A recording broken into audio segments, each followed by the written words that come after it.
හරි පටන් ගමු අයිබෝවන් පුතේ හැමෝටම ගන්නකොට යූට් එක එතකොට දැන් අපි මේ වෙනකොට ශාක පෝෂණයේ පාඩමේ දරුවනේ ශාක පෝෂණයේ පාඩමේ මම හිතන විදිහට අපි කාබනික පොහොර ගැන කතා කරලා ඉවර කළා නේද කාබනික පොහොර ගැන කතා කරලා ඉවර කළා මම හිතන්නේ අවසානයේදී අපි කාබනික පොහොර වල වැදගත්කම් ටික කතා කරලා කාබනික පොහොර භාවිතයේ සීමා ටික කතා කළා ඔයාලත් එක්ක. එතකොට පුතේ දැන් මේ රසායනික පොහොර ගැන මම කලින්ම ඔයාලට කියලා දුන්නා කතා කළා අපි. ඒක නිසා ඒක නැවත බලන්න අපි අවශ්‍ය වෙන්නේ නෑනේ. දැන් අපිට අද කතා කරන්න තියෙන පුතේ ඊළඟ පොහොර වර්ගය අවසාන පොහොර වර්ගය ඒ කියන්නේ ජෛව පොහොර වල ඉඳලා කතා කරන්න තියෙන්නේ. එහෙනම් අපි මුලින්ම බලමු පුතේ ජෛව පොහොර කියන්නේ මොනවද කියන එක. දැන් මෙතනදී ජෛව පොහොර කියන්නේ ඇත්තටම ජීවීන් පුතේ. හරි ජෛව පොහොර කියන්නේ ජීවීන් කියපුවම අහපව සුද්ධ ජීවීන් තමයි අපි මෙතනදී භාවිත කරන්නේ. එතකොට දැන් අපි මේ සුද්ධ ජීවීන් අරගෙන මේ සුද්ධ ජීවීන් කොහාටද එකතු කරන්නේ? පුතේ පසට එකතු කරනවා. ඒත් මෙයාලා පසට එකතු කළාට පස්සේ අපි කියනවා මෙයාලගේ ක්‍රියාකාරීත්වය නිසා ශාක පෝෂක සුලභතාවය වැඩි කිරීමක් කරනවා. එහෙම නැත්නම් ශාක පෝෂණයේදී ශාකයට උපකාර කිරීමක් මේ සුද්ධ ජීවීන් හරහා කරන. දැන් ඔයාලට තේරෙන මම එක උදාහරණයක් කියන්නම්. දැන් අපි දන්නවා පසේ පුතේ නයිට්‍රජන් තිර කරන බැක්ටීරියා හිටියොත් නේද? නයිට්‍රජන් තිර කරන බැක්ටීරියා හිටියොත් ඒ නයිට්‍රජන් තිර කරන බැක්ටීරියා වලට පුළුවන් පසේ නයිට්‍රජන් ප්‍රමාණය වැඩි කරලා දෙන්නනේ. එයාලා වායුගෝලයේ තියෙන නයිට්‍රජන් අරගෙන පසේ තැම්පත් කරනවානේ. එතකොට පසේ තියෙන නයිට්‍රජන් ප්‍රමාණය මොකද වෙන්නේ? වැඩිවීමක් වෙනවා. ඒත් ඒක ශාක පෝෂණයේදී අපිට වැදගත්. හරි. එහෙනම් අපිට පුළුවන් පොහොරක් විදියට නැත්නම් ජෛව පොහොරක් විදියට පසට මොනවා එකතු කරන්නද? රයිසෝබියම් බැක්ටීරියා හරි වෙනත් නයිට්‍රජන් තිර කරන බැක්ටීරියා ආකාරයක් එකතු කරන්න පුළුවන්. ඒතකොට ඒවා අපි කියන්නේ නම් ජෛව පොහොර කියලා. තේරුණාද? නම් මතක තියාගන්න ඕන ජෛව පොහොරක් කියලා කියන්නේ සුද්ධ ජීවීන්. හරි එහෙම නැත්නම් මේ සුද්ධ ජීවීන් ඇසුරෙන් හදාගත්ත යම් මාධ්‍යයක් කියලා අපිට කියන්න පුළුවන්. මේක පසට එකතු කළාට පස්සේ ශාක පෝෂණයේදී ශාක වලට උපකාර වෙනවා කියලා අපි කියනවා. තේරුණා නේද? right. අපි එහෙනම් මම හිතන්නේ අර්ථ දැක්වීම ලියා ගන්න තියෙනවා. ඊට පස්සේ මේ ජෛව පොහොර වර්ගීකරණය කරනවා අපි කාණ්ඩ දෙකකට නයිට්‍රජන් තිර කරන ජෛව පොහොර සහ පොස්පරස් ජෛව පොහොර විදිහට අපි එතෙන්ට එමු මේ ජෛව පොහොරක් කියන්නේ ඉස්සෙල්ලා මොකක්ද කියලා සටහනක් දාගමු නේද? රයිට් පටන් ගන්න මේ විදිහට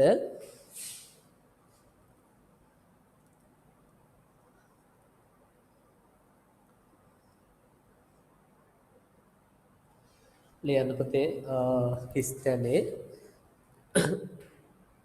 වගා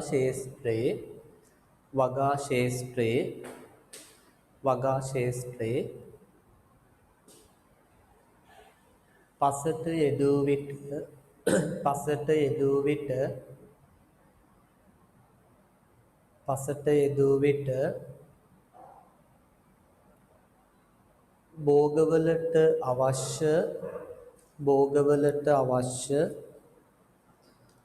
භෝගවලට අවශ්‍ය ශාක පෝෂක භෝගවලට අවශ්‍ය ශාක පෝෂක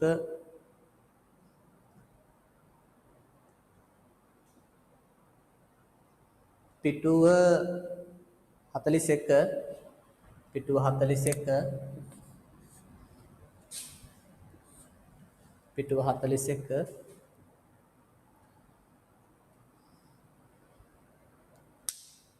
හරි නැවත මං කියනවා අහගන්න වගා ශේෂ්ත්‍රයේ පසට යෙදූ විට භෝගවලට අවශ්‍ය ශාක පෝෂක ලබා දීමේ හැකියාව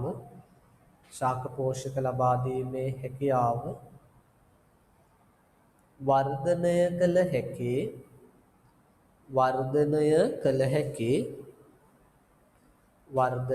හැකි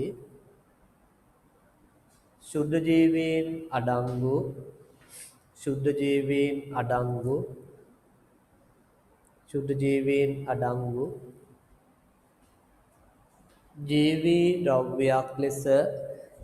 ජීවී ද්‍රව්‍යයක් ලෙස ජීවී ද්‍රව්‍යයක් ලෙස ජෛව පොහොර හැඳින්වේ. ජෛව පොහොර හැඳින්වේ. ජෛව පොහොර හැඳින්වේ. පැහැදිලිද? ඔන්න මම නැවත එකපාරක් කියවනවා. අඩුපාඩුවක් තියෙනවා නම් හදා ගන්න දරුවනේ.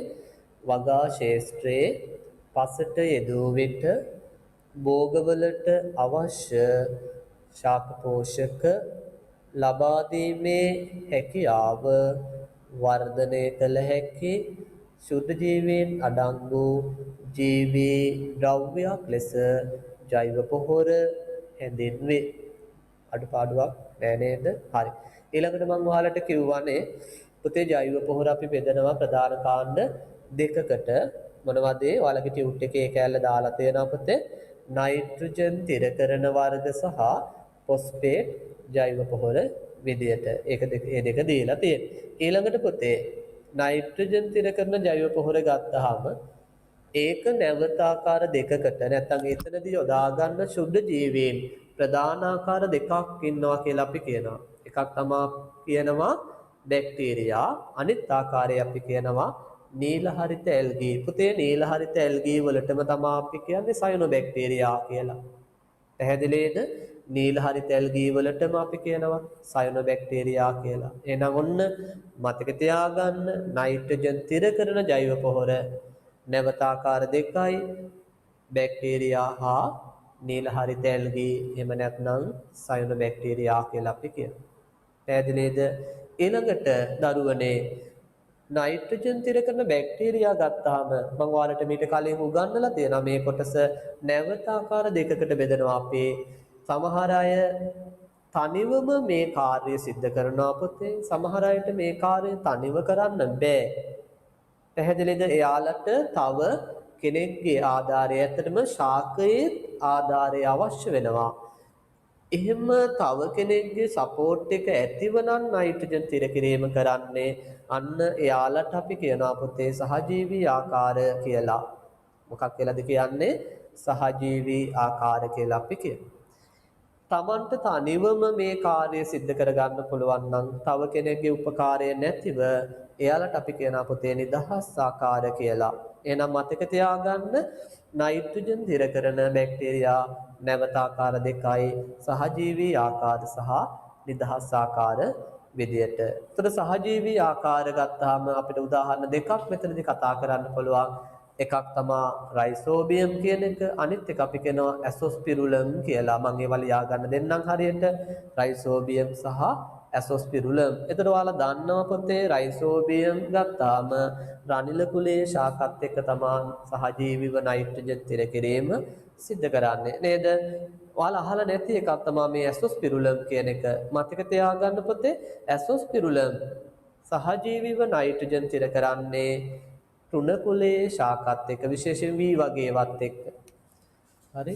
V වගේවත් එක්ක. එහෙම නැත්නම් අපි කියනවා පොයේසියේ කුලයේ ශාකත් එක්ක. පොයේසියේ. ඒතර පොයේසියේ කුලයට තමයි V අයත් වෙන්නේ. තේරුණාද?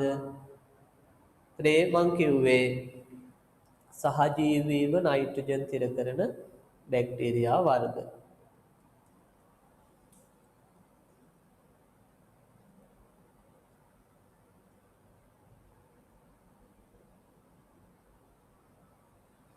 පළවෙනි වාරයට මේ පාඩම දක්වා බලා ගන්න. කවුද කලන නේද අහලා තියෙන්නේ? මේ පාඩම දක්වා එනවා. ඒ කියන්නේ පළවෙනි පාඩම ශ්‍රී ලංකාවේ කෘෂි සංවර්ධනය, දෙවෙනි පාඩම දේශගුණයේ පාඩම, තුන්වෙනි පාඩම පස පාඩම සහ මේ පාඩම. මේ පාඩම් ටික ඔක්කොම එනවා. හරි. පළවෙනි වාරයට ওই පාඩම් හතරම අදාළයි. හරි. ඊළඟට නිදහස් ආකාර වලට උදාහරණ ගත්තොත් දෙකක් අපි මෙතන කතා කරනවා. එකක් තමයි ක්ලොස්ට්‍රිඩියම් කියන එක පුතේ, අනික ඇසොටෝබැක්ටර් කියලා කියනවා. මොනවද උදාහරණ දෙක? ක්ලොස්ට්‍රිඩියම් සහ ඇසොටෝබැක්ටර්. එතකොට මේ ක්ලොස්ට්‍රිඩියම් ගත්තාම පුතේ මෙයා අපි කියනවා නිර්වායු තත්ත්වය යටතේ තමයි නයිට්‍රජන් තිර කිරීම කරන්නේ. මතක තියාගන්න මේවා අහනවා. නිර්වායු තත්ත්වය යටතේ මෙයා නයිට්‍රජන් තිර කරනවා. කවුද? ක්ලොස්ට්‍රිඩියම් කියන එක වෙනවා. ඇසොටෝබැක්ටර් ගත්තාම අපි කියනවා එයා පුතේ ස්වායු තත්ත්වය යටතේ තමයි නයිට්‍රජන් තිර කිරීම කරනවා කියලා කියනවා. පැහැදිලිද? ඔන්න මම මේ කතා කළේ නයිට්‍රජන් තිර කරන බැක්ටීරියා සම්බන්ධව. ඊළඟට ඔය වගේම අපි නයිට්‍රජන් තිර කරන නීල හරිත ඇල්ගේ පුතේ කාණ්ඩ දෙකකට බෙදනවා සහජීවී ආකාර සහ නිදහස් ආකාර විදියට. ඊට කලින් අපි මෙතන හිස්තැන් ටික සම්පූර්ණ කරගෙන යමු නේද? රයිට්. එන්න 42 වෙනි පිටුවේ උඩම තියෙනවා බැක්ටීරියා කියලා. නයිට්‍රජන් තිර කරන ජෛව පොහොර නිපදවන බැක්ටීරියා ආකාර දෙකකේ පළවෙනි එක දීලා තියෙනවා නිදහස් ආකාර. එතන උදාහරණ පළවෙනි උදාහරණය ලියන්න පුතේ.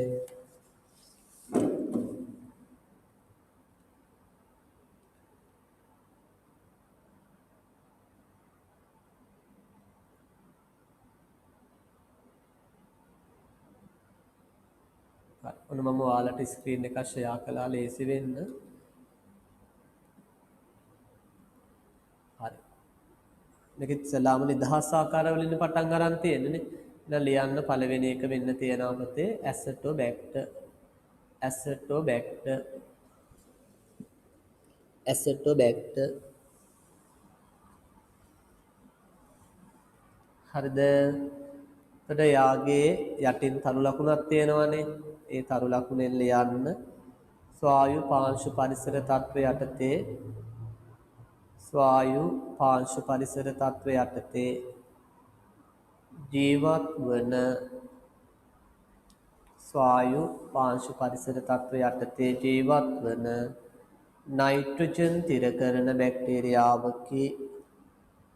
නයිට්‍රජන් තිර කරන බැක්ටීරියාවකි.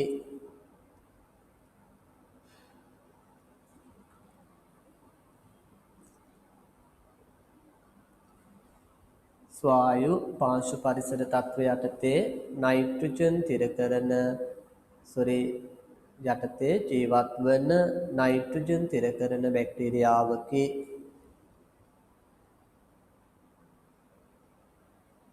හරි. ඊළඟට පුතේ දෙවෙනි එක ලියන්න. ඔන්න මම දැම්මා අකුරු බලාගෙන හරියට ලියන්න. ක්ලොස්ට්‍රිඩියම්. ක්ලොස්ට්‍රිඩියම්. ක්ලොස්ට්‍රිඩියම්. right. යටින් ලියන්න තරු ලකුණෙන්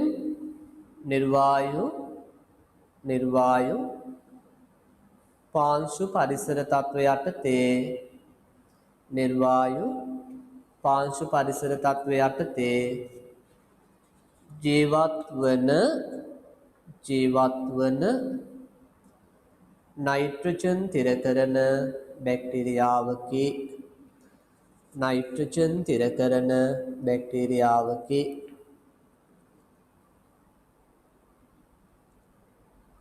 right. ඊළඟට එන්න සහජීවී ආකාර කියන එකට. සහජීවී ආකාර එකේ පුතේ උදාහරණ පළවෙනි එක ලියන්න. රයිසෝබියම්. රයිසෝබියම්. රයිසෝබියම්. එයා යටතේ තරු ලකුණෙන් ලියන්න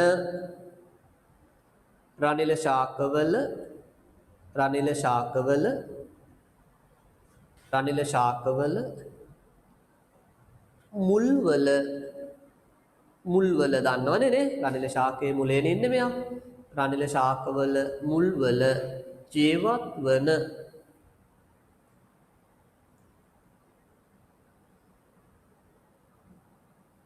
මුල්වල සහජීවීව ජීවත් වෙමින් කියලා ලිව්වත් කමක් නැහැ. මේකේ තියෙන එමනේ සහජීවීව ජීවත් වෙමින් සහජීවීව ජීවත් වෙමින් මූල ගැටිති සාදා මූල ගැටිති සාදා සහජීවීව ජීවත් වෙමින් මූල ගැටිති සාදා වායුගෝලීය නයිට්‍රජන් තිර කිරීම සිදු කරයි. වායුගෝලීය නයිට්‍රජන් තිර කිරීම සිදු කරයි. හරි. දැන් ඔය රනිල ශාකවල විශේෂයෙන් ඔයාලට පුළුවන් පරිස්සමට පුතේ නිදි කුඹ ගහක් වගේ ගලවලා බැලුවොත් හරි නිදි කුඹ ගහක් වගේ ගලවලා බැලුවොත් මුලේ තියෙනවා මෙහෙම. හරි. මේ තියෙන්නේ මුලක් කියලා හිතුවොත් හරි මෙහෙම මුලක් තියෙනවනේ නේ මුල් තියෙනවා. මේ මුල් වල මේ විදිහට ගැට වගේ තියෙනවා.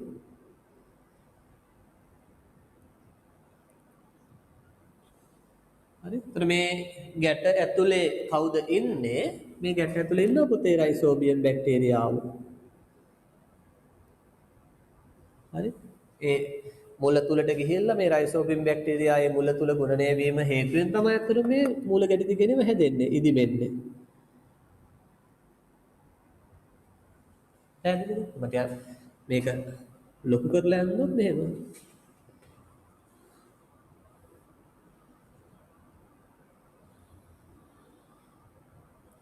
මේ විදිහට තියෙනවා. හරි මේක ඇතුලේ මේ දැන් මේ හිතන්න මේ ඉන්නේ රයිසෝබියම් බැක්ටීරියා. ඔය විදිහට ඉන්නවා. තේරුණාද? එතන මෙයාලා මොකද කරන්නේ? මේ වායුගෝලයේ තියෙන නයිට්‍රජන් ගන්නවා. වායුගෝලයේ තියෙන නයිට්‍රජන් අරගන්නවා. අරගෙන මේ ශාකයට දෙනවා. හරි? ශාකයට නයිට්‍රජන් දෙනවා සහ ශාකයෙන් මෙයාලට ලැබෙනවා පොතේ. හරි? ශාකයෙන් මෙයාලට ලැබෙනවා කියනවා අපි මතක තියාගන්න ආහාර. ඒ කියන්නේ කාබෝහයිඩ්‍රේට් ලැබෙනවා. හරි? ආහාර කියන්නේ මොනවද? කාබෝහයිඩ්‍රේට් ලැබෙනවා. එහෙම නැත්නම් ඔක මෙහෙමත් කියනවා. එයාලට අවශ්‍ය කාබන් ප්‍රභවය ලැබෙනවා. හරි? කාබන් ප්‍රභවය. කාබන් ප්‍රභවය ලැබෙනවා. දෙපැත්තටම මේ වාසියක් නේ. ශාකයට නයිට්‍රජන් ලැබෙනවා, බැක්ටීරියාවට ආහාර ලැබෙනවා. ඒතර ඒ වගේ එකක් තමයි සහජීවී කියලා කියන්නේ. දෙන්නටම වාසියක් වෙනවා. සහජීවී. පැහැදිලිද? right.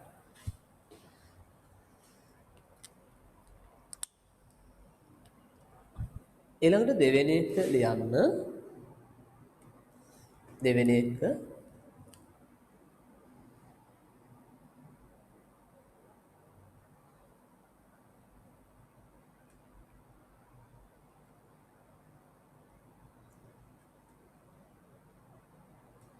හරි මම දැම්මා ලේසි. ඇසොස්පිරුලම් ඇසොස්පිරුලම්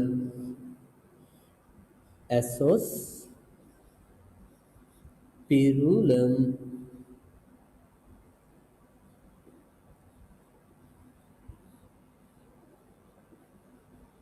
ඇසොස්පිරුලම් පිරුලම් මෙතන ආරයි ඇසොස්පිරුලම් right. මම කියුවා පුතේ ඇසොස්පිරුලම් ගත්තාම පොයේසියේ කුලේ ශාකත් එක්ක තමයි සහජීවීව ඉන්නේ. අපි ලියාගමු පොයේසියේ කුලේ ශාක සමග පොයේසියේ කුලේ ශාක සමග පොයේසියේ කුලේ ශාක සමග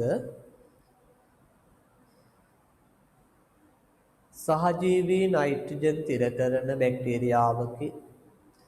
සහජීවී නයිට්‍රජන් තිර කරන බැක්ටීරියාවකි. හරි. ඔන්න ඒ අපි කතා කළේ පුතේ නයිට්‍රජන් තිර කරන බැක්ටීරියා සම්බන්ධව. පැහැදිලි නේද? ඒක ගැටලුවක් නැහැනේ. ඊළඟට අපි බලමු නීල හරිත ඇල්ගී. නයිට්‍රජන් තිර කරන නීල හරිත ඇල්ගී නැත්නම් සයනොබැක්ටීරියාව සම්බන්ධ. එතන මම කියවා මෙයාලත් ප්‍රති ආකාර දෙකක් ඉන්නවා. සහජීවී ආකාරات ඉන්නවා, නිදහස් ආකාරات ඉන්නවා. ඒතර සහජීවී ආකාරයක් විදිහට අපිට කියන්න පුළුවන් ඇනබීනා ඇසොල්ලේ කියන එක. හරි? මොකද නම? ඇනබීනා ඇසොල්ලේ. නිදහස් ආකාරයක් විදිහට අපි කියනවා පුතේ නොස්ටොක් කියන එක. අහලා ඇද්ද නේද නොස්ටොක්? නොස්ටොක්. මේක නිදහස් ආකාරයක්. ඊට පස්සේ ඇනබීනා ඇසොල්ලේ කියන්නේ සහජීවී ආකාරයක් කියලා අපි කියනවා. ඒතර ඔය ඇනබීනා ඇසොල්ලේ කියන නීලහරිත ඇල්ගාව පුතේ ඇල්ගී ආකාරය දැන් කවුරු හරි මත එහෙනම් ජීවත් වෙන්න ඕනනේ සහජීවී නන්නේ තව එක්කෙනෙක් ඉන්න ඕනනේ. එහෙනම් මොකද්ද මේ නීලහරිත ඇල්ගාවත් එක්ක සහජීවීව ඉන්න ශාකය? ඒකට අපි කියනවා පුතේ ඇසොල්ලා ශාකය. මොකද ඒ ශාකයේ නම ඇසොල්ලා.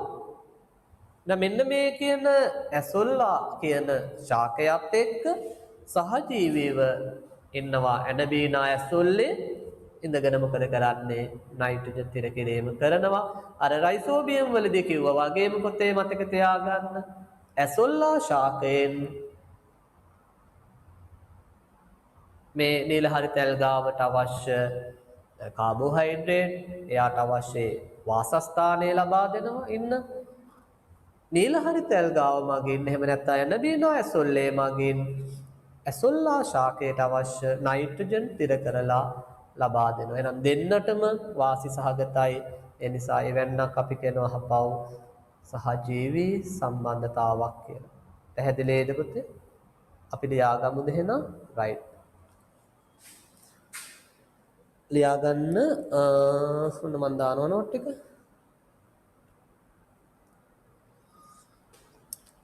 පළවෙනි එක ලියන්න නිදහස් ආකාර. නිදහස් ආකාර. නිදහස් ආකාර. උදාහරණය ලියන්න නොස්ටොප්. non stop නෙමෙයි නොස්ටොප්. නොස්ටොප්.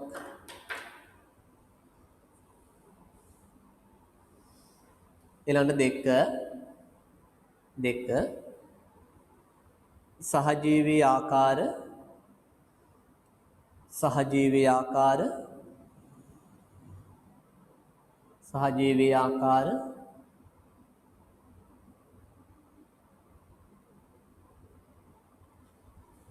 උදාහරණය ලියන්න ඇනබීනා ඇසොල්ලේ. ඇනබීනා ඇසොල්ලේ.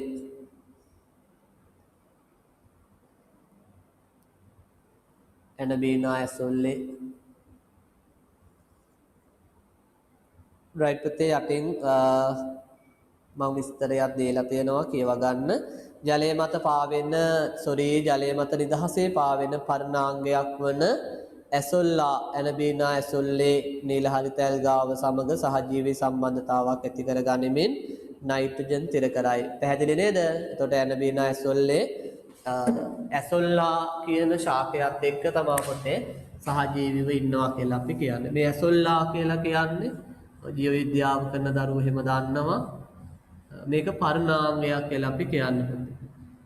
ෆර්න් එක ඉංග්‍රීසියෙන් නම් කියනවා ෆර්න් කියලා. පරිණාම ෆර්න්.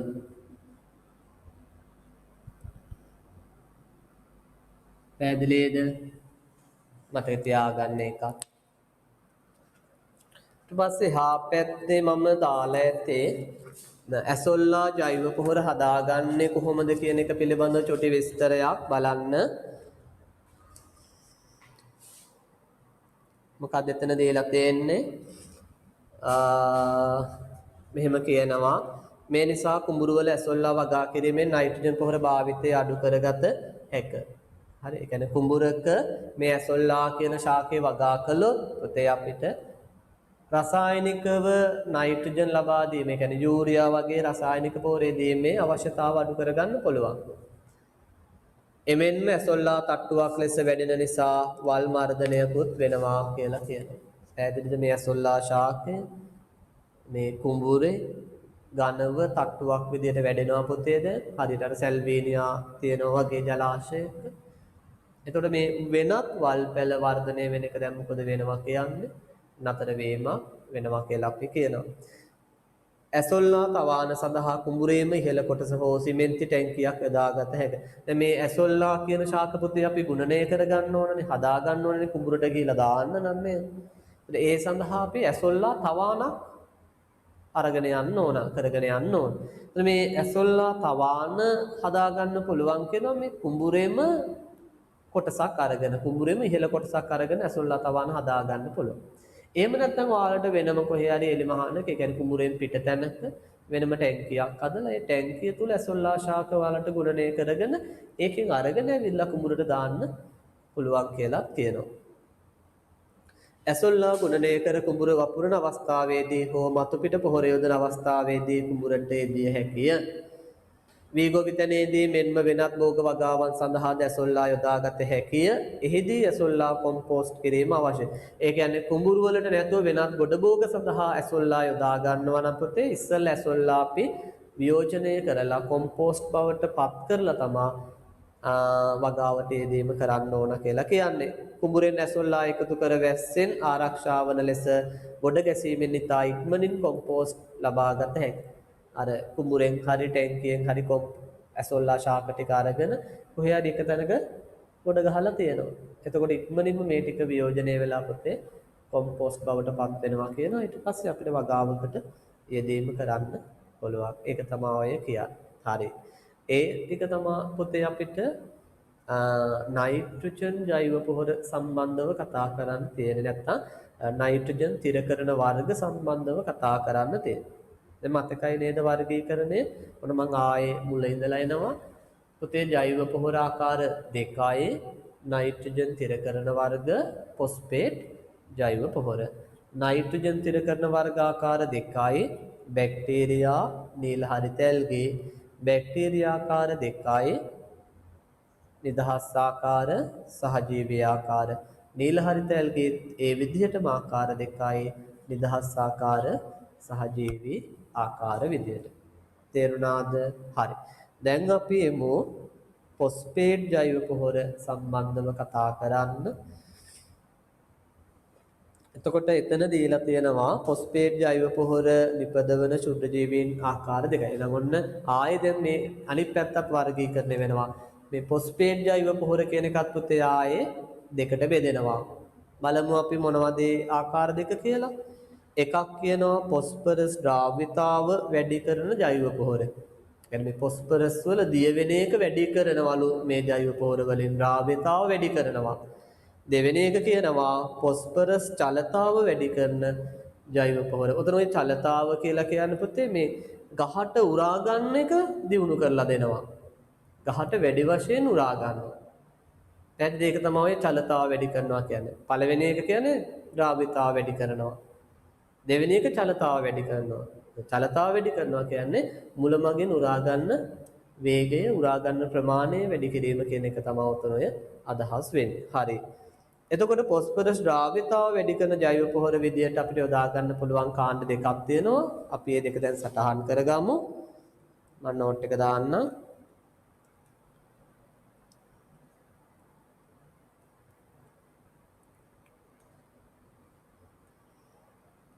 හරි. ඔන්න ඒ දෙක මොනවද කාණ්ඩ දෙක? එකක් කියනවා බැක්ටීරියාව යොදා ගන්න පුළුවන්, අනිත් එක අපි කියනවා දිලීර යොදා ගන්න පුළුවන්. බැක්ටීරියා විදියට ගන්නවා පොතේ බැසිලස් විශේෂ SPP ඩොට් දාන්නේ ඔයාලා දන්නවා විශේෂ කියන්න. ඒ වගේම සිවුඩමනාස් ගන්න පුළුවන් කියනවා. දිලීර විදියට අපි ගන්නවා කියනවා පොතේ පෙනිසිලියම් කියන එකයි ඇස්පර්ජිලස් කියන එකයි. තේරුණාද? රයිට්. අපි එනම් හිස්තැන සම්පූර්ණ කරගමු දැන් බලාගෙන ලියා ගන්න. මේ සඳහා පහත ආකාරයේ ශුද්ධජීවී කාණ්ඩ යොදා ගනි. 1 Bacillus spp dot Bacillus විශේෂ Pseudomonas වැනි බැක්ටීරියාවන්.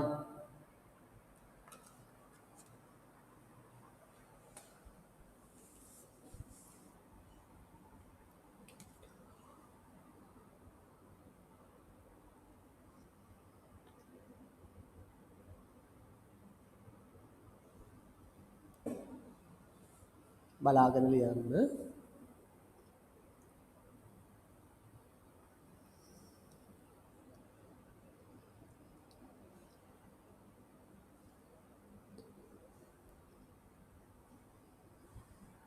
හරිද? ඊළඟට දෙවෙනි එකත් ලියන්න පුතේ. පෙනිසිලියම් ඇස්පර්ජිලස් වැනි දිලීර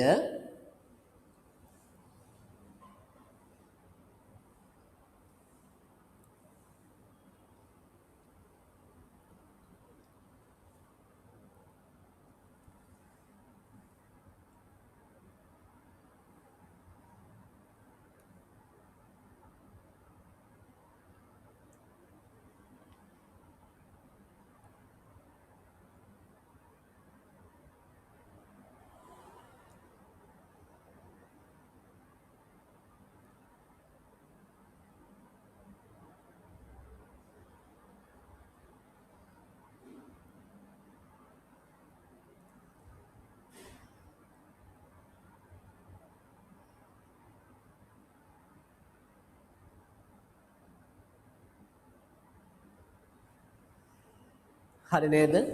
රයිට්. ඊළඟට බලන්න මොකද්ද කියන්නේ කියලා. ෆොස්ෆරස් වල ද්‍රාව්‍යතාව වැඩි කරන ජෛව පොහොර භාවිතයෙන් පහත් ආකාරයේ වාසියක්ද. හරි දැන් මේ කියන පොතේ ෆොස්ෆරස් වල ද්‍රාව්‍යතාව වැඩි කරන ජෛව පොහොර අපි පසට යෙදුවොත් හරි පසට යෙදුවොත් අපිට මෙන්න මේ කියන වාසියක් වෙනවා. බලමු මොනවද වාසිය කියන්නේ. පළවෙනි එක කියනවා කාබනික හා අකාබනික ෆොස්ෆේට් ප්‍රභව වලින් අද්‍රාව්‍ය ෆොස්ෆේට් ද්‍රාව්‍ය ආකාරයට පත් කෙරේ. තේරෙනවන්නේ? يعني පසේ තියෙන්න පුළුවන් පොතේ ෆොස්ෆේට් මේ ජලයේ දිය වෙන්නේ නැති ස්වරූප වලින් තියෙන්න පුළුවන්. අන්නේ ජලයේ දිය නොවන ස්වරූප දැන් මොකද කරන්නේ? ජලයේ දිය වෙන තත්වයට පත් කරලා දෙනවා කියනවා. ඒක තමයි ඔය පළවෙනි එක කියන්නේ. දෙවෙනි එක කියනවා පසේ අඩංගු අද්‍රාව්‍ය ෆොස්ෆේට් පසෙන් නිදහස් කර මැටි කණිජවල තිර කිරීම. ඒ හා සමාන එකක් තමයි කියන්නේ. පසේ තියෙන අද්‍රාව්‍ය ෆොස්ෆේට් ද්‍රාව්‍ය තත්වයට පත් කරලා කොහාට ගිහිල්ලා වන්දනවද? කොහාට ගිහිල්ලා සම්බන්ධ කරනවද? මැටි කණිජ වලට නැත්නම් මැටි කලිල වලට බැඳීමක් කරනවා කියලා කියනවා. තුන්වෙනි එක කියනවා pH ගේ අඩු කිරීම සඳහා කාබනික අම්ල ශ්‍රාවය කිරීමෙන් පසට බැඳී ඇති ෆොස්ෆේට් දිය කිරීම. තව විදියක් කියනවා මේ ෆොස්ෆේට් ජෛව පොහොර මගින් නැත්නම් ඔය කියන පොතේ ශුද්ධ ජීවී ආකාර වලින් කාබනික අම්ල පසට නිදහස් කරනවලු. ඒ කාබනික අම්ල නිසා පසේ pH ගේ අඩු වෙලා ෆොස්ෆේට් වල ද්‍රාව්‍යතාව මොකද වෙනවා කියන්නේ? වැඩි වීමක් වෙනවා. ඔන්න ඔය වාසි තුන පළවෙනි එක මොකද්ද? කාබනික හා අකාබනික ෆොස්ෆේට් ප්‍රභව වලින් අද්‍රාව්‍ය ෆොස්ෆේට් ද්‍රාව්‍ය තත්වයට පත් කරනවා. දෙවෙනි එක අද්‍රාව්‍ය තත්වයේ තියෙන ෆොස්ෆේට් ද්‍රාව්‍ය තත්වයට පත් කරලා මැටි කණිජ වලට ගිහිල්ලා බඳවනවා. තුන්වෙනි එක කියනවා කාබනික අම්ල ශ්‍රාවය කළා pH ගේ අඩු කිරීමෙන් අද්‍රාව්‍ය ෆොස්ෆේට් දිය කරලා හරිනවා ද්‍රාව්‍ය තත්වයට පත් කරනවා. තේරුණා නේද පුතේ? රයිට්. ඊළඟට එන්න ෆොස්ෆරස් චලතාව වැඩි කරන ජෛව පොහොර. ඒතර මෙතනදී අපි එක ශුද්ධ ජීවී කාණ්ඩයක් මේ සඳහා යොදා ගන්නවා. ඒ ශුද්ධ ජීවී කාණ්ඩයට අපි නමක් දෙනවා පුතේ. ආබුස්කියුලර් මයිකොරයිසල් ෆංගයි කියලා. හරි? ටිකක් දීර්ඝ නමක් තියෙන්නේ. මොකද එයාගේ නම ආබුස්කියුලර් මයිකොරයිසල් ෆංගයි.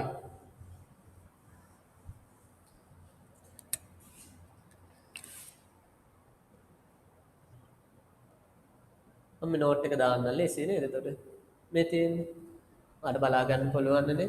ඒ තියෙන්නේ ෆොස්ෆරස් වල චලතාව වැඩි කරන ජෛව පොහොර නිපදවීම සඳහා අර වචනේ කියවා ගන්න බලන්න ආබුස්කියුලර්.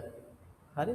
ආබුස්කියුලර් මයිකොරයිසල් ෆංගයි කියලා අපි කියනවා. සාමාන්‍යයෙන් AMF කියලා කෙටිනුත් කියනවා.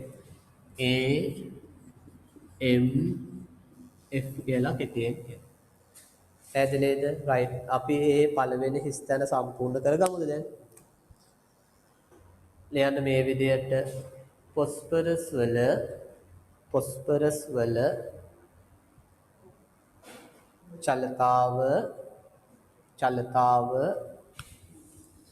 චලතාව වැඩි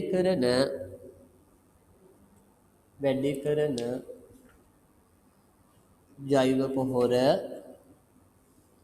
ජෛව පොහොර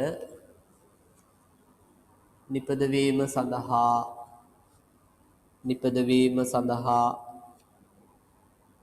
ස්ක්‍රීන් එක බලාගෙන ලියන්න පුතේ. ස්ක්‍රීන් එක බලාගෙන ලියන්න. ආබුස්කියුලර් මයිකොරයිසල් ෆංගයි වරහන් ඇතුලේ AMF කියලාම ලියා ගන්න. ආබුස්කියුලර් මයිකොරයිසල් ෆංගයි AMF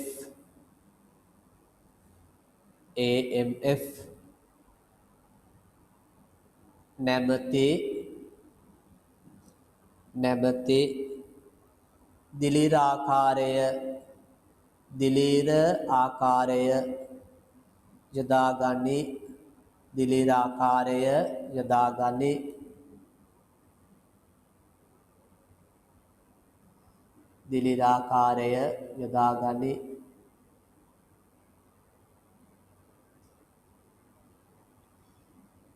දිලීර ආකාරය යොදාගනි.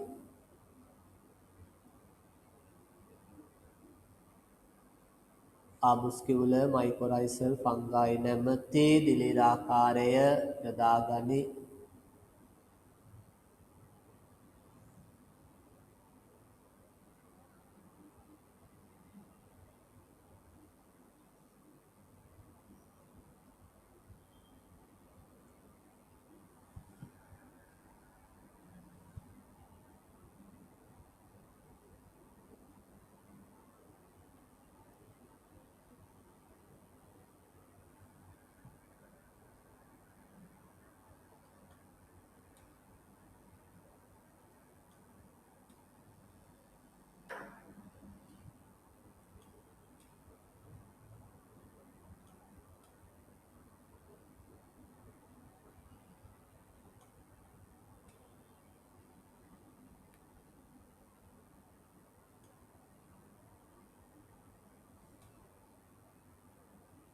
හරි නේද? ඒක highlight කරලා තියාගන්නකොට ආපොස්කියුලර් මයිකොරයිසල් ෆංගයි කියන කෑල්ල. හරි. ඊට පස්සේ එහා පැත්තේ දීලා තියෙනවා මෙයාගෙත් වාසි දෙකක් පොතේ.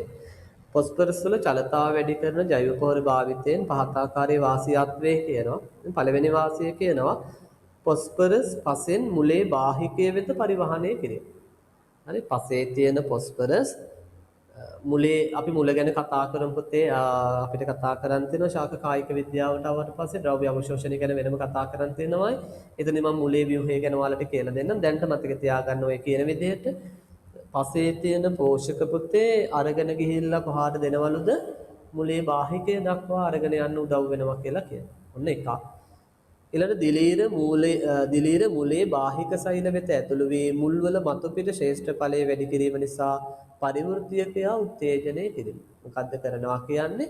මේ දිලීර මුලේ බාහිකයට ඇතුල් වෙනවා. හරි? මේ බාහික සෛල වලට ඇතුල් වීම නිසා අපි කියනවා මුල්වල පුතේ මතු පිට ශ්‍රේෂ්ඨ ඵලයේ වැඩි වෙනවා. ඒ මුල්වල විශාලත්වයේ වැඩි වීමක් වගේ වෙනවා. හරි? ඒත් එක්ක මේ මුල්වල පරිවෘත්තීය ක්‍රියාකාරීත්වය වැඩි වෙනවා. ඒතර අහපව පරිවෘත්තීය ක්‍රියාකාරීත්වය වැඩි වෙනවා කියන්නේ පස්සේ තියෙන පෝෂක ඉක්මනින් මොකද කරන්නේ මේ දැන් මෙයාලා ඉක්මනින් පුරා ගැනීම කරනවා. ඒ පරිවෘත්තීය ක්‍රියාකාරීත්වය වැඩි නේද? අර දිලීර ඇතුළට ගියාට පස්සේ ඒ සෛල වල ක්‍රියාකාරීත්වය වැඩි වෙනවා. එතකොට මොකද වෙන්නේ? පස්සේ තියෙන පෝෂක ඉක්මනින් පුරා ගන්නවා. විශේෂයෙන් ෆොස්ෆරස් අන්තර්ගත නැත්නම් මේ ෆොස්ෆරස් බහුල වශයෙන් උරා ගැනීම කරනවා. ඈතනේ ඊළඟට එතනින් ඒ ටික ඉවරයි. ඒ කියන්නේ ජෛව පොහොර වර්ගීකරණය ඉවරයි. රයිට්. පොඩි වැඩක් තියෙනවා. දැන් මතකයෙන් කරන්න ඕනේ හැබැයි පෙරලා ගන්න 58 වෙනි පිටුව. පෙරලා ගන්න 58 වෙනි පිටුව. 58 වෙනි පිටුව පුතේ. 58 වෙනි පිටුවේ 3 වෙනි ප්‍රශ්නයේ තියෙනවා පහත දැක්වෙන්නේ ජෛව පොහොර වර්ගීකරණයට අදාළ අසම්පූර්ණ සටහනකි. එහෙනම් සම්පූර්ණ කරන්නකො පුතේ දැන්. අසම්පූර්ණ සටහන සම්පූර්ණ කරන්න බලන්න. නෝට් එක බලන්න බෑ.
හරිද? රයිට් බලමුද අපේ ඔන්න ඒකේ පුතේ ජෛව පොහොර වල වර්ගීකරණය දාලා තියෙන්නේ. අපි එක තැනකින් කොහෙන් හරි අල්ලගමු නේ. එතකොට AB කියලා දීලා තියෙනවා මුලින්ම බෙදලා තියෙනවා. ඒතකොට A බෙදෙනවා නැවත CD විදියට, C බෙදෙනවා GH විදියට. G වලට පුතේ උදාහරණයක් දීලා තියෙනවා. මොකද G වලට දාලා තියෙන උදාහරණය G වලට දාලා තියෙන උදාහරණය රයිසෝබියම් නේ. ඒ රයිසෝබියම් අයිති උනේ මොකේද? නයිට්‍රජන් තිර කරන බැක්ටීරියා කියන ගොඩේ සහජීවී කියන තැනට තමයි අයිති උනේ. එහෙනම් පුතේ ඔතන G වෙන්න ඕනේ සහජීවී කියන එක. හරි G වෙන්න ඕනේ සහජීවී කියන එක. එහෙනම් H වෙන්න ඕනේ. දැන් අපිට අනිත් පැත්ත හොයාගන්න පුළුවන්. එහෙනම් H වෙන්න ඕනේ නිදහස් ආකාර කියන එක. තේරුණාද? රයිසෝබියම් කියන උදාහරණය දීලා තියෙන G වලටනේ. එහෙනම් G වෙන්න ඕනේ පුතේ සහජීවී ආකාර. එහෙනම් H වෙන්න ඕනේ නිදහස් ආකාර. එහෙනම් C වෙන්න ඕනේ නයිට්‍රජන් තිර කරන බැක්ටීරියා. එහෙමනේ වෙන්න ඕනේ නේ. C වෙන්න ඕනේ නයිට්‍රජන් තිර කරන බැක්ටීරියා. හරි. එහෙනම් D වෙන්න ඕනේ අනිවාර්යෙන් නයිට්‍රජන් තිර කරන සයනු බැක්ටීරියා නැත්නම් නීල හරිත ඇල්ගී. නයිට්‍රජන් තිර කරන නීල හරිත ඇල්ගී වෙන්න ඕන.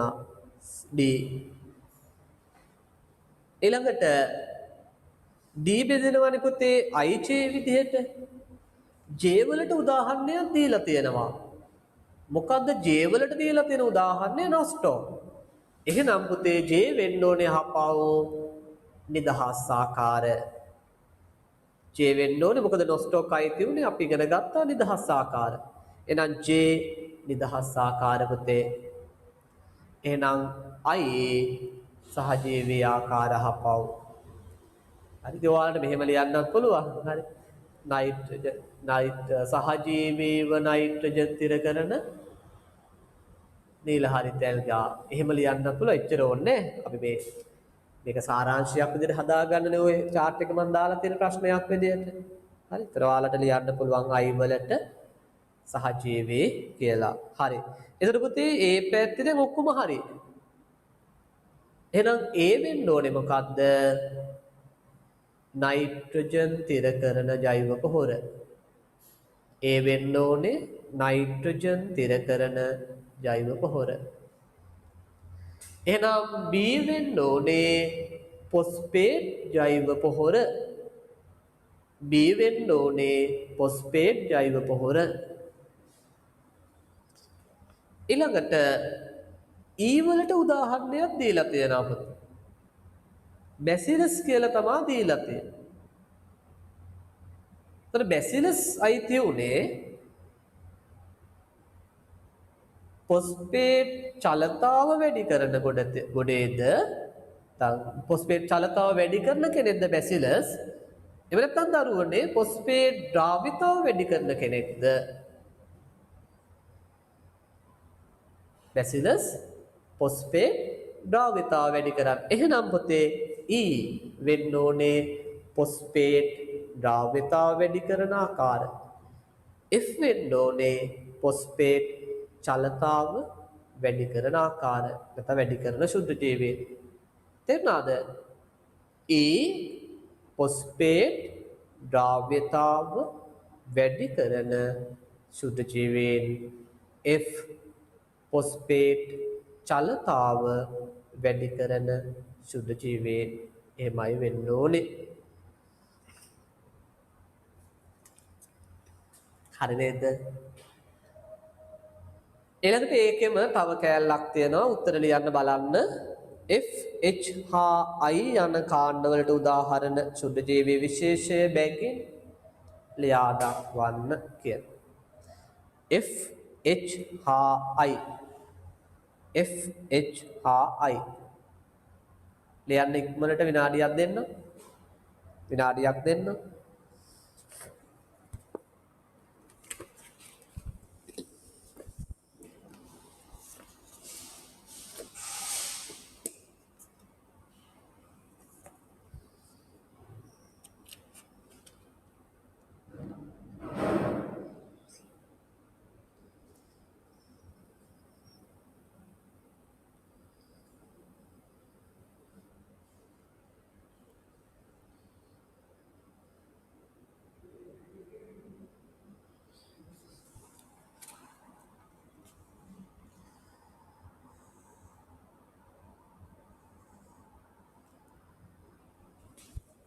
හරි පුතේ.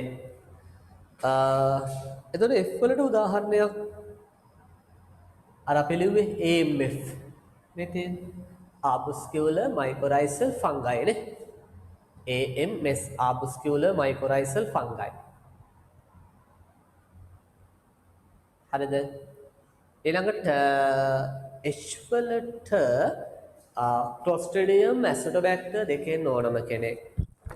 Clostridium acinetobacter කියන දෙන්නගෙන් එක්කෙනෙක් ලියන්න. I වලට Anabaena azolle. Anabaena azolle. I වලට Anabaena azolle. අකුරු බලලා ලියා ගන්න. ඉතින් තාම මතක නැතුව ඇති. Anabaena azolle. හරිද? right. ඔන්න අපි ඒකේ තුන්වෙනි ප්‍රශ්නය කළේ. නැවත එන්න පුතේ නෝට් එකට අපිට ජෛව පොහොරවල අවසාන මාතෘකාව තියෙන්නේ කතා කරන්න. අපි ඒක කතා කරලා ඊළඟට කතා කරන්න තියෙනවා අපිට ඵලදායීව පොහොර භාවිත කිරීම කියන මාතෘකාව යටතේ පොහොර භාවිතයේ 4R සංකල්පය කියන කොටසයි පොහොර යොදන විවිධ ක්‍රම ටිකයි අපිට කතා කරන්න තියෙනවා. හරි. අපි එතෙන්ට එමු ජෛව පොහොරවල වැදගත්කම් ටික චුට්ටක් සාකච්ඡා කරගෙන ඉවර වෙලා. right. පොතේ වැදගත්කම් ටික මම දීලා තියෙනවා. හැබැයි ඒ වගේ පැහැදිලි කිරීම ටික දීලා නැහැ. ඒ නිසා අපි වැදගත්කම මොකක්ද කියලා බලලා ඊට පැහැදිලි කිරීමකුත් ඔතන ලියා ගමු. උතන පළවෙනි එක කියනවා පුතේ ලාභදායී. මේ ලාභදායී රසායනික පොහොරත් එක ගත්තාම ලාභදායී. එහෙම ලාභදායී වෙන්නේ එක හේතුවක් තමයි පුතේ යොදන්න ඕන ප්‍රමාණය අපි කියන අඩුයි කියලා. හරි? මේ රසායනික පොහොර, කාබනික පොහොර වගේ මේ බර තොග යොදන්නේ නැහැ. හරි? සුළු ප්‍රමාණ වලින් තමයි පසට යෙදීම කරන්නේ. එතකොට අපිට යොදන්න යන ශ්‍රමය පවා මොකද වෙන්නේ? ඉතිරි වීමක් වෙනවා. ශ්‍රමය, කාලය මේ හැම දෙයක්ම ඉතිරි වෙනවා. right. එහෙනම් පැහැදිලි කිරීම ලියා ගන්න. ජෛව පොහොර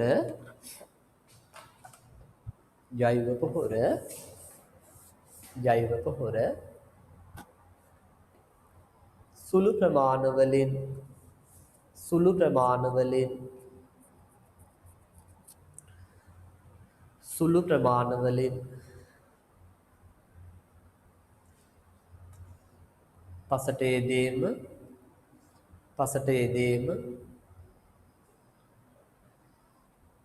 පසට යෙදීම ප්‍රමාණවත්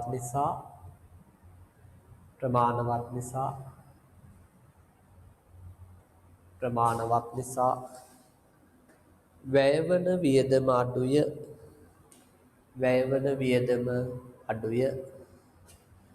වැයවන වියදම අඩුය. හරි. අන්න පුතේ පළවෙනි එක ලාභදායී කියන එක. ඊළඟට බලන්න දෙවෙනි එක කියනවා භෝග වගාව සඳහා යොදන වියදම අඩු. ඒකත් මම අතරම පැහැදිලි කිරීමක් කළා. මේ වගාවට යොදන්න යන වියදම අඩුයි. ඇයි ඒ? ආපහු අපිට අර කාරණේම තමයි කියන්න වෙන්නේ. ශේෂ්ත්‍රයට යොදන්න අවශ්‍ය වෙන්නේ සුළු ප්‍රමාණයක්. පැහැදිලිද? ඒ වගේම සමහර විට මේවා පුතේ බීජත් එක්ක අපිට යෙදීම කරන්න පුළුවන්. බොහෝ දුරට අපි කරන්නේ බීජත් එක්ක මිශ්‍ර කරලා පසට යෙදීම කරනවා. පැහැදිලිද? right. ලියා ගන්න එහෙනම් ජෛව පොහොර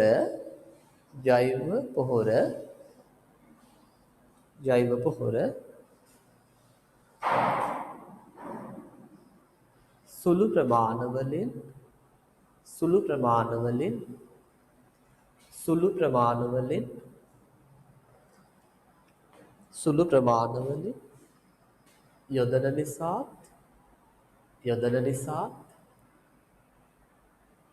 යොදන නිසා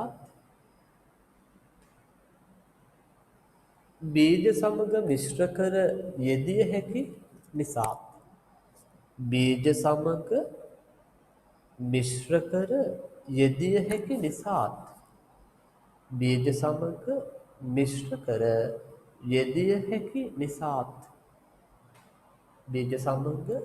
මිශ්‍ර කර යෙදිය හැකි නිසා වියදම අඩුය.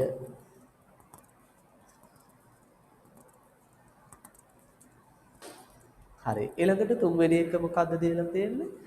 නයිට්‍රජන් තිර කිරීම මගින් පසට නයිට්‍රජන් ලබා දීම.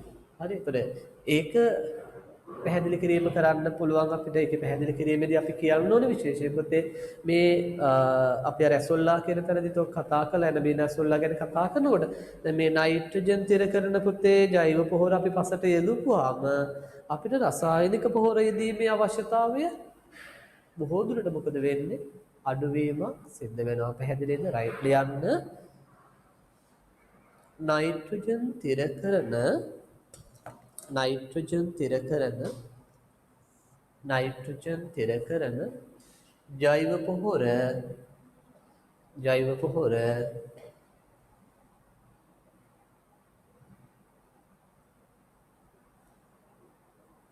පසට යෙදීම නිසා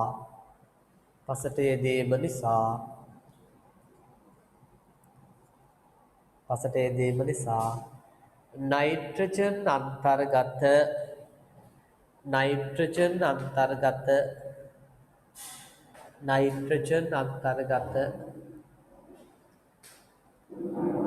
රසායනික පොහොර භාවිතය අවම කළ හැක. රසායනික පොහොර භාවිතය අවම කළ හැක. හරි. ඒ පොතේ තුන්වෙනි එක. හරි. ඊළඟට කියනවා භෝග අස්වැන්න වැඩි වෙනවා පොතේ. සාමාන්‍ය ක්‍රමයට වඩා භෝග අස්වැන්න 4කින් 5කින් විතර වැඩි කරගන්න පුළුවන් කියලා. ඒකට හේතුව දරුවනේ දැන් මේ ජෛව පොහොර පසට යොදපුවාම එයාලා පෝෂක විතරක් නෙමෙයි දෙන්නේ. හරි? පෝෂක විතරක් නෙමෙයි පසට දෙන්නේ. මෙයාලා පසේ භෞතික ගුණ, පසේ රසායනික ගුණ දියුණු කරනවා. ඒ වගේම දැන් මේ හිතකර ශුද්ධ ජීවීන්ගේ ගහණය දරුවනේ පසේ වැඩි වුණාම අපි කියනවා වෙනත් ඔය රෝගකාරක ශුද්ධ ජීවීන්ගේ වර්ධනය පසේ අඩුවීමක් වෙනවා. ඒ නිසා ශාකවලට රෝග ඇතිවීම වගේ දේවලුත් මොකද වෙන්නේ? අඩු වෙනවා. ඔය කියන සියලු කාරණා පුතේ හේතු වෙනවා භෝගස් වෙන්න 4කින් 5කින් විතර වැඩි කරන්න. පැහැදිලිද? right. එන ලියා ගන්න. පසේ භෞතික රසායනික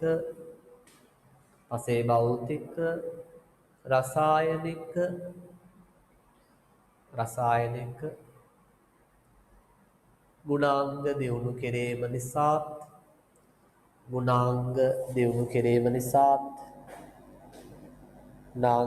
කිරීම නිසාත් ව්‍යාධිජනක ශුද්ධ ජීවී ගහණය අඩු කිරීම නිසාත් ව්‍යාධිජනක ලියන්න පුළුවන් නේද?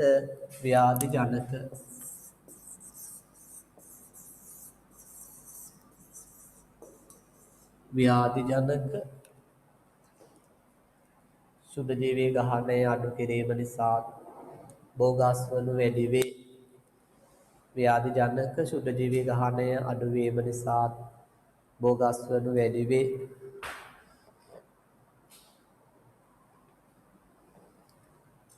right. ඊළඟට ඒකටම ගැළපෙන නැත්නම් ඒකටම ළඟින් අනෙක් එකක් දීලා තියෙන පොතේ පසේ ගුණාංග වැඩි දියුණු කරයි. වැඩි කියලා වචන දෙකක් තියෙනවා. එකක් අයින් කරගන්න. වැඩි කියලා දෙකක් තියෙනවා. හරි. යටින් තරු ලකුණක් දාලා ලියන්න. පාංශු ව්‍යුහය තරු ලකුණක් දාලා තියෙනවා. ඒක ලියන්න. පාංශු ව්‍යුහය සවිවරතාව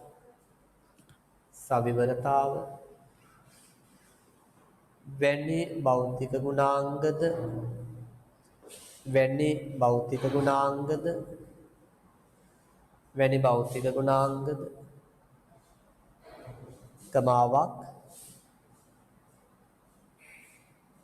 කැටායන හුවමාරුධාරිතාව වැනි කෙටියෙන් ලියුවත් කමක් නැහැ. CEC මතක ඇති නේද? CEC කැටායන හුවමාරුධාරිතාව වැනි රසායනික ගුණාංගද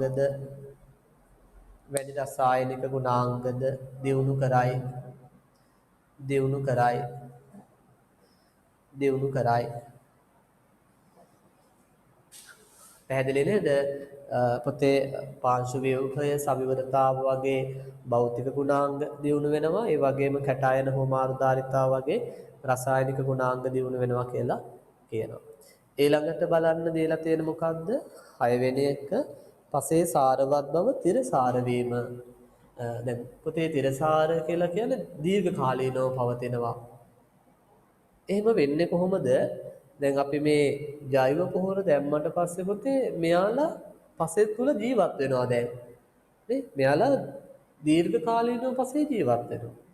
එතන මෙයාලා දීර්ඝ කාලීනව පසේ ජීවත් වෙනවා කියන්නේ පෝෂක සැපයීමක් දැන් අකණ්ඩව සිද්ධ වෙනව නේද? දැන් පොතේ අපි රසායනික පොහොරක් දැම්මොත් ඒකේ තියෙන පෝෂක ටික නිදහස් වුණා, භෝග මගින් උරාගත්ත. ආයෙ මොකද කරන්න ඕනේ? නැවත පොහොර යොදන්න ඕන අපිනේ. මේකෙදි එහෙම වෙන්නේ නැහැ.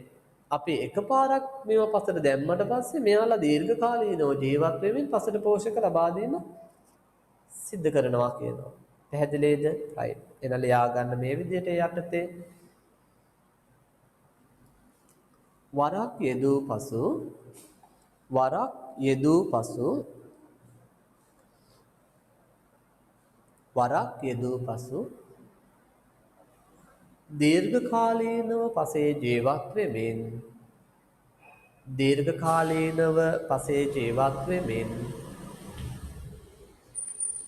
දීර්ඝ කාලීනව පසේ ජීවත් වෙමින්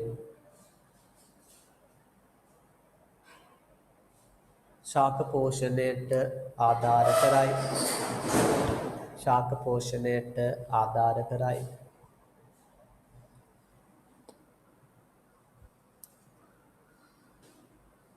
හරි. ඊළඟට 7 වෙනි එක කියනවා පොතේ පසේ පොස්පරස් ද්‍රාව්‍යතාව වැඩි දියුණු කර ශාකයට ලබාගත හැකි තත්වයට පත් කිරීම. අතර මේකට පැහැදිලි කිරීමක්ම අපිට ලියන්න අමාරුයි. අපි ඒකට උදාහරණයක් ලියමු පොතේ. දැන් පොස්පරස් ද්‍රාව්‍යතාව වැඩි කරන්නේ කවුරු වගේ අයද? උදාහරණ විදිහට ලියන්න.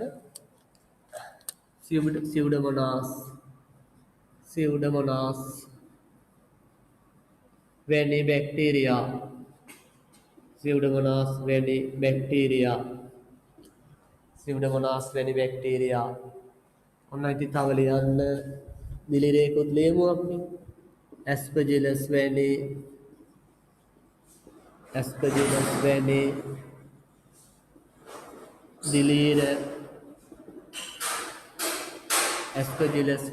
දිලීර.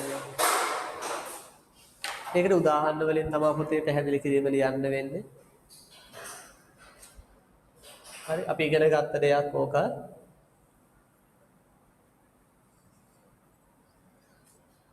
ඇස්පර්ජිලස් වැනි දිලීර.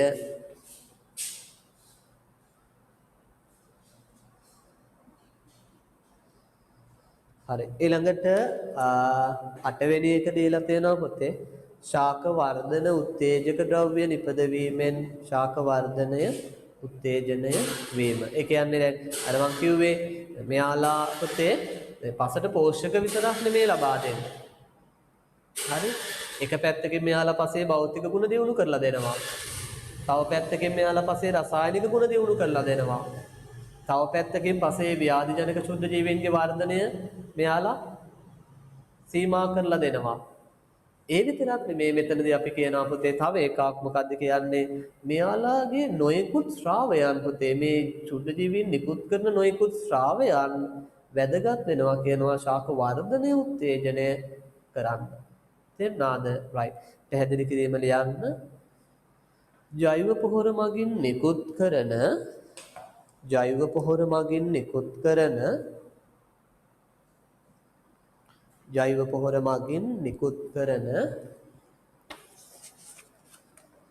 විවිධ ශ්‍රාවයන්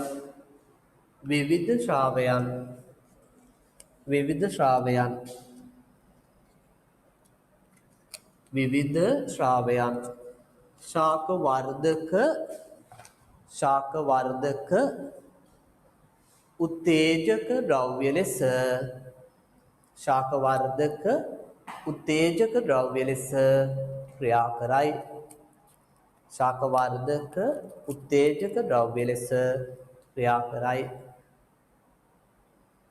right. ඔන්න පුතේ A 8 වෙනි එක එන්නේ හා පැත්තට දැන්. තව 4ක් තියෙනවා අපිට විස්තර කරගන්න. 9 වෙනි එක සරල කාරණයක් රසායනික පොහොර භාවිතය අවම කරයි. අපි මෙහෙම ලියමු. නයිට්‍රජන් තිර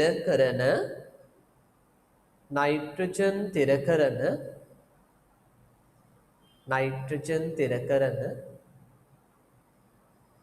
ජෛව පොහොර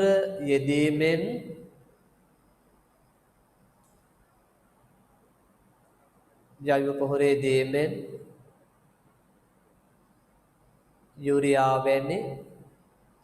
යූරියා වැනි රසායනික පොහොර භාවිතය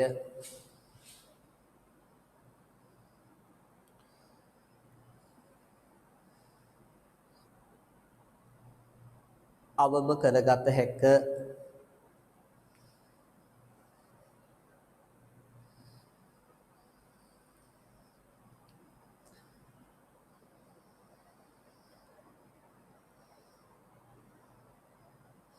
හරිද?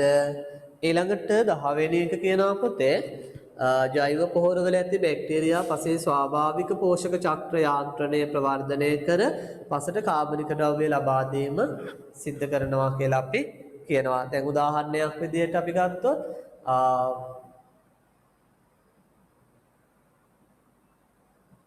සමහර ඔය අපි යොදන බැක්ටීරියා වර්ග විශේෂයෙන් අපි කියනවා කාබනික ද්‍රව්‍ය වියෝජනයට උපකාරී වෙනවා. දැන් උදාහරණයක් විදිහට අපි මෙහෙම හිතමු.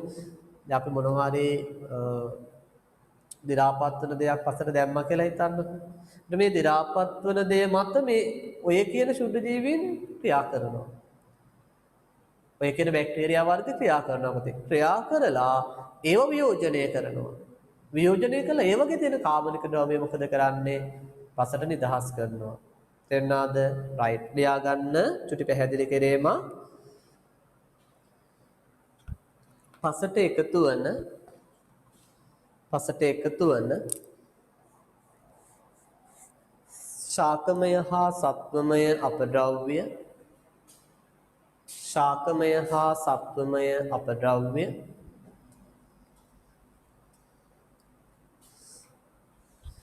ශාකමය හා සත්වමය අපද්‍රව්‍ය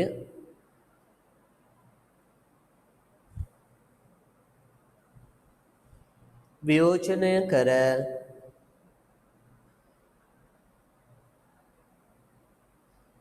කාබනික ද්‍රව්‍ය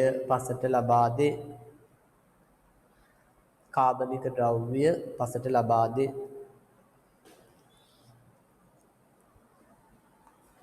හරි.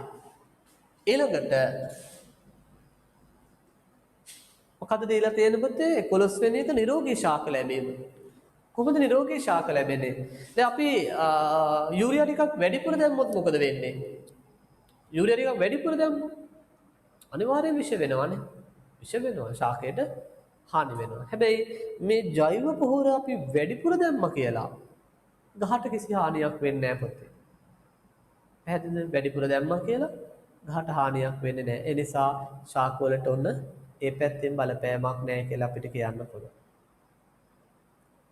ඒ වගේම මම ඔයාලට කිව්වා කලිනෝ මේ හිතකර ශුද්ධ ජීවී ගහණය දරුවනේ පසේ වැඩි වෙනකොට අහිතකර ශුද්ධ ජීවී ක්‍රියාකාරීත්වය ඉබේම නතර වෙලා යනවා.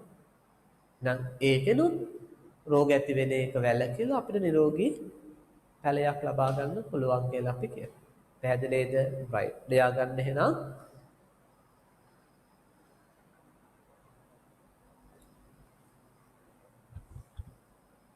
රසායනික පොහොරමෙන්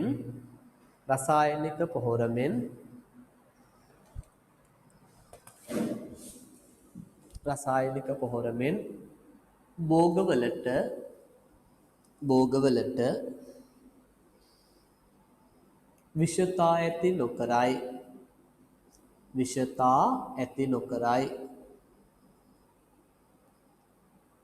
විෂතා ඇති නොකරයි. එමෙන්ම එමෙන්ම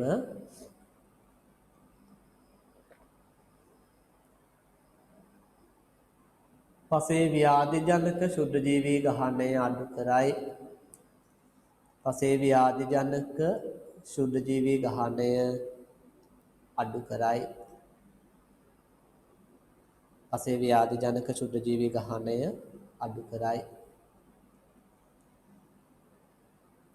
right ඊළඟට 12 වෙනි එක පුතේ මොකක්ද දීලා තියෙන්නේ? පාංශු සෞඛ්‍ය වැඩි දියුණු කිරීම. දැන් ඔය සමහර ඒවා ඉතින් කලිනුත් කතා කළා නේද? එකම දේ නැවත නැවත ඉතින් කියවෙනවා මෙතනදී. දැන් අපි දන්නවා පාංශු සෞඛ්‍ය කියන්නේ පසේ භෞතික රසායනික ජෛවීය මේ ගුණ දියුණු වෙනවා. දැන් ඇත්තටම ඕකනේ කියන්නේ. දැන් හිතකර ශුද්ධ ජීවී ගහණය වැඩි වෙනවා. පාංශු ව්‍යුහයේ වය සවිවරතාව වගේ දේවල් දියුණු වෙනවා පුතේ. කැටායන හුමාරුදාරිතාව වගේ දේවල් වැඩි වෙනවා. ඒ අවසානයේදී පසේ භෞතික රසායනික ජෛවීය කියන ගුණ ඔක්කොම දියුණු වෙලා හොඳ සෞඛ්‍යමත් පසක් අපිට මේ තුලින් ලබා ගන්න පුළුවන්. රසායනික පොහොර වගේ දේවල් පුතේ යොදපුවාම බොහෝ දුරට වෙන්නේ හිතකර ශුද්ධ ජීවීන් වෙනත් හිතකර ගැඩවිල් පණු වගේ මහා ජීවීන් විනාශ වෙලා යනවා. පාංශු ව්‍යුහය වගේ දේවල් බිඳ වැටෙන්න පුළුවන්. හරි. අවසානයේදී පාංශු සෞඛ්‍ය කියන එක මොකද වෙන්නේ? බිඳ වැටීමක් වෙනවා. හැබැයි ජෛව පොහොර අපි කරන පාංශු සෞඛ්‍ය පුතේ මොකද කරන්නේ? වැඩි දියුණු කිරීමක් සිද්ධ කරනවා. තේරුණාද? right. යන්න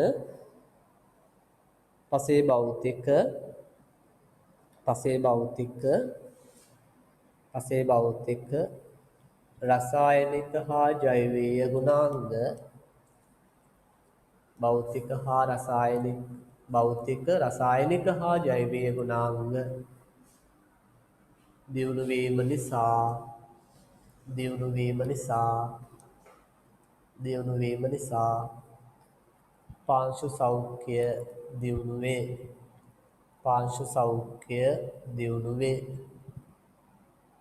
පාංශු සෞඛ්‍ය දියුණු වේ. හරි. ඔන්න පුතේ ඒ අපි කතා කළේ ජෛව පොහොරවල වැදගත්කම් නැත්නම් ජෛව පොහොර භාවිතයේ වාසි කියලා අපිට කියන්න පුළුවන්. ඒ ටික මතක තියාගන්න රචනා පේපර් එකට ආවොත් ඔය කරුණු 12ක් තියෙනවනේ පුතේ. 12න් ඔයාලට 8ක් කරුණ විතරක් නෙමෙයි. කරුණ ලියලා පැහැදිලි කිරීමේ හැකියාව තියෙන්න ඕන. ඒ නිසා හොඳින් ඔය ටික පාඩම් කරලා තියාගන්න. හරි. එතනින් පුතේ ජෛව පොහොර සම්බන්ධව අපිට කතා කරන්න කියලා තියෙන ටික විෂය නිර්දේශය තුල ඉවර වෙනවා. ඊළඟට මම කිව්වා අපිට තියෙනවා පුතේ කතා කරන්න ඵලදායීව පොහොර භාවිත කිරීම කියන එක ගැන ටිකක් ප්‍රධාන මාතෘකාවක් විදිහට එනවා එක. ඒ ප්‍රධාන මාතෘකාව යටතේ අපිට අනුමාතෘකාවක් වෙනවා පොහොර භාවිතයේ 4R සංකල්පය කියලා එකක්. ඒ කියන්නේ මෙතන මේ මොනවා හරි R 4ක කතන්දරයක් තියෙනවා. හරි. එතන මොනවද මේ R 4? හරි. මෙහෙම කියනවා අපි මම ඉංග්‍රීසියෙන්ම කිව්වොත් මෙහෙම කියන්න පුළුවන් right source කියලා එකක් කියනවා. right source. හරි right source. මේ ඔක්කොම right කියලා තමයි එන්නේ. right source. අය කියනවා අපි right rate. හරි. අය තියනවා right place. ලියන්න එපා මොකද? මම දාන්නම්. ඔයාලට ස්ක්‍රීන් එක බලන්න ලියන්න මම දාලා දෙන්නම් ඒක. right place අවසාන එක කියනවා පුතේ right time. මේක පිළිවෙලක් නෑ. හරි. මාරු වුණාට ගැටලුවක් නෑ. ඒතර ඔන්න පළවෙනි එක right source, right rate, right place, right time. දැන් සිංහලට හැරෙවුවොත් right source කියන්නේ පුතේ නිවැරදි ප්‍රභවය. නිවැරදි ප්‍රභවය කියන්නේ හරි පොහොර වර්ගය යොදන්න ඕන කියන එක. දැන් උදාහරණයක් විදිහට කෙටි කාලීන භෝගයකට රොක් ෆොස්ෆේට් යොදලා වැඩක් නැහැ. අපි ඉගෙනගෙන තියෙනවානේ. මොකද රොක් ෆොස්ෆේට් වල ජල ද්‍රාව්‍යතාවය ඉතාමත් හිමෙන් සිද්ධ වෙන්නේ පුතේ. ඒ නිසා කෙටි කාලීන භෝගයකට යොදලා වැඩක් නැහැ.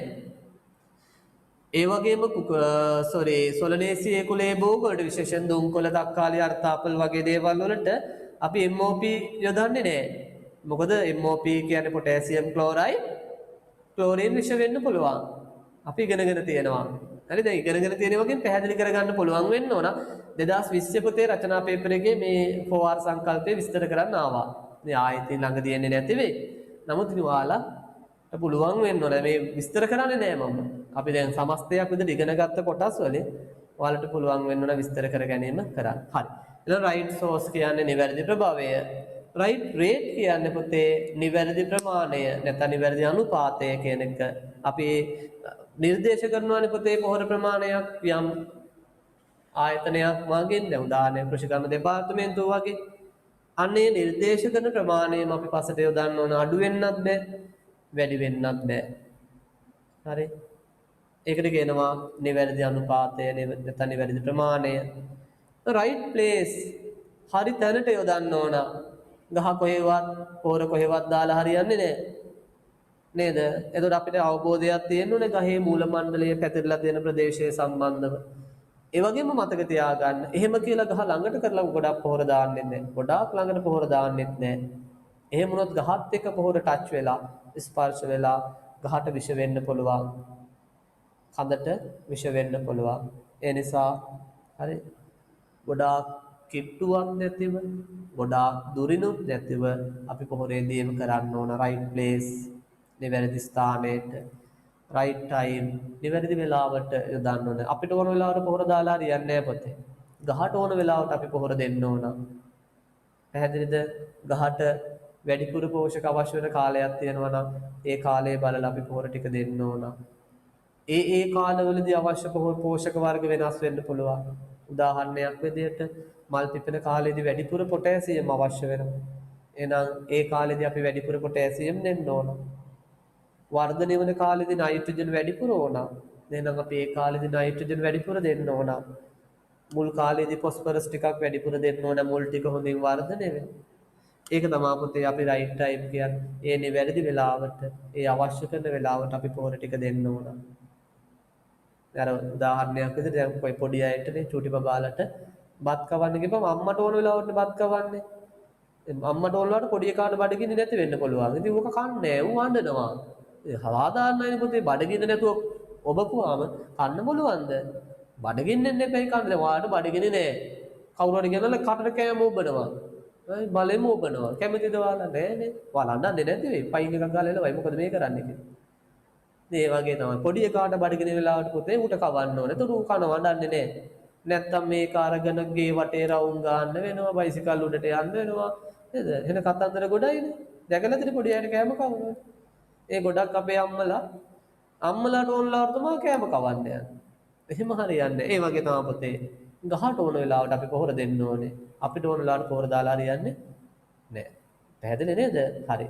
එහෙනම් අපි අවසාන වශයෙන් මේ ටික සම්පූර්ණ කරගෙන අදට ක්ලාස් එක නතර කරමු. ගොඩක් රැ වෙලක් තියෙන්නේ. මම ඒක දාන්නම් ඔයාලට බලාගෙන ලියා ගන්න.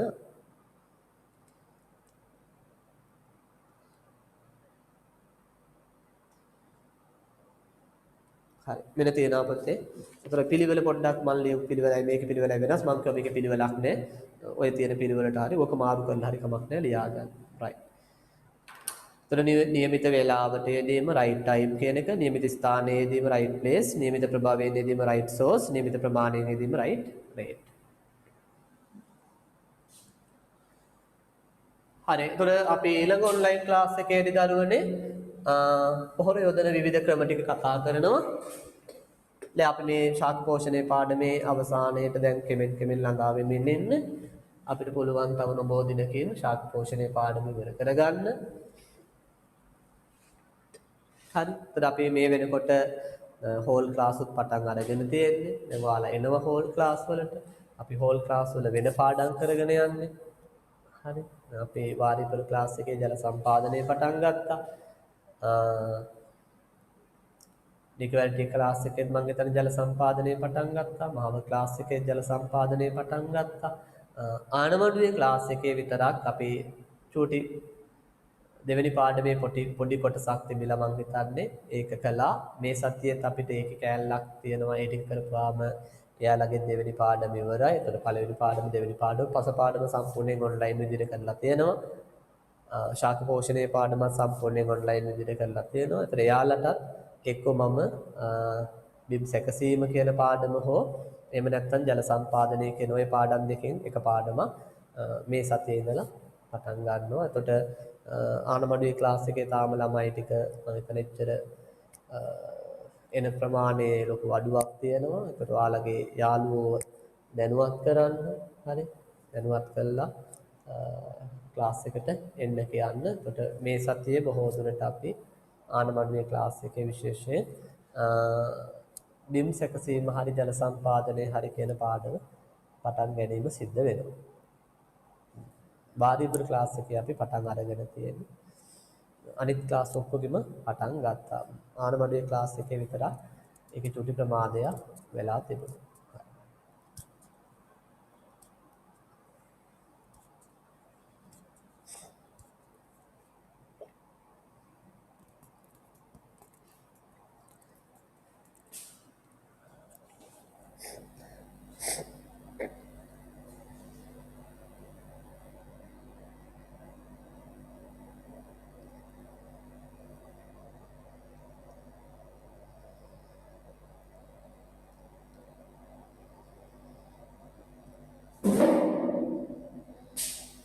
හරිද පුතේ ලියාගත්තද?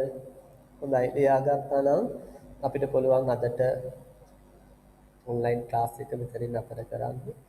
ඒතර අපිට තව ඔන්ලයින් ක්ලාස් දෙකක් විතර කරන්න වෙනවා. බොහෝ දුරට දෙකක් විතර කරන්න වේවි අපිට මේ ටික ඉවර කරගන්න. ඒකත් අපි ඔන්ලයින් විදිහටම කරලා ඉවර කරගමු. අපිට දැන් කලබලයක් නැහැ. ඒ අතර අපි කොහොමත් ආයතනවල මම අර කියපු විදිහට වෙන පාඩමක් පටන් අරගෙන කරගෙන යනවා ඉදිරියට. හරි. එහෙනම් පුතේ ඔයාලා ලියලා ඉවර ඇති කියලා මම හිතනවා. ලියලා ඉවර නැත්නම් ඔහොමම ලියා ගන්න. අපි අදට එහෙනම් ක්ලාස් එක මෙතනින් අතර කරමු.